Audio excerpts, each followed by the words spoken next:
Assalamualaikum warahmatullahi wabarakatuh. Salam guru penggerak. Perkenalkan, saya Putri Martia, CGP Angkatan 7 dari Kabupaten Seruyan.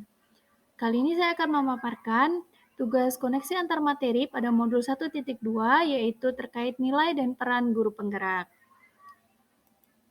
Koneksi antar materi ini akan dibuat dalam bentuk refleksi 4P, yaitu peristiwa, perasaan, pembelajaran, dan penerapan ke depan atau rencana. Pada bagian peristiwa ada beberapa hal yang dipaparkan di sini. Yang pertama yaitu saat yang penting bagi saya adalah ketika pemahaman konsep. Karena jika konsep yang kita pahami benar, maka penerapannya akan lebih mudah. Jika konsep kita salah, maka akan sulit juga penerapannya. Jadi, pemahaman konsep merupakan saat yang penting. Kemudian, saat yang paling menantang adalah ketika penerapan dari konsep yang sudah saya dapatkan tadi ke dalam kegiatan pembelajaran di kelas maupun penerapannya dalam kegiatan di sekolah. Kemudian, yang ketiga, hal yang mencerahkan adalah dari modul 1.2 ini, saya dapat menggali nilai-nilai yang ada dalam diri yang sesuai dengan nilai guru penggerak untuk dapat membawa perubahan yang lebih baik.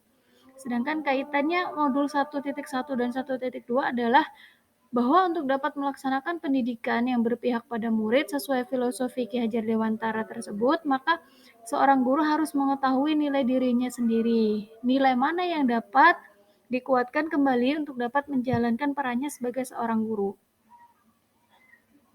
Kemudian yang kedua terkait dengan perasaan. Jadi ketika mempelajari modul 1.2 ini, saya jadi teringat peribahasa bahwa berguru ke padang datar dapat rusa belang kaki, berguru ke palang ajar bagai bunga kembang tak jadi. Jadi dalam belajar kita harus bersungguh-sungguh, jangan sampai terputus di tengah jalan. Dan dalam pendidikan guru penggerak ini banyak sekali yang saya dapatkan ilmu baru dan juga sharing pengalaman dari teman-teman calon guru penggerak yang lain maupun dari fasilitator dan instruktur. Selain itu, saya juga merasa bahwa banyak sekali yang masih harus dipelajari sebagai seorang guru. Dan karena itu, saya jadi teringat peribahasa lain yaitu sehari selembar benang, setahun sehelai kain. Jadi, apapun itu yang bisa kita pelajari, apapun pekerjaan yang akan kita lakukan dengan keyakinan atau kesabaran, nanti akan melakukan hasil yang baik. Jadi seperti yang sudah dipelajari sebelumnya bahwa kita perlu untuk konsisten melakukan segala sesuatunya. Kemudian terkait dengan pembelajaran.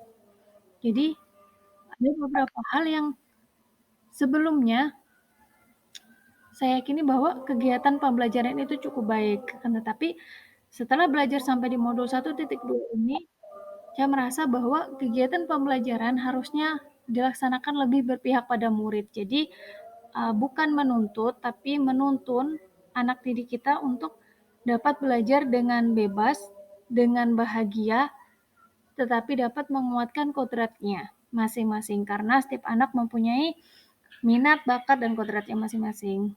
Kemudian sebelumnya juga saya merasa bahwa saya sudah cukup memberikan perhatian pada murid atau pada anak didik saya. Tetapi ternyata setelah ditinjau lebih jauh, maka seharusnya saya bisa lebih memperhatikan murid tersebut tidak hanya dalam hal pelajaran, tetapi juga sosial emosi mereka.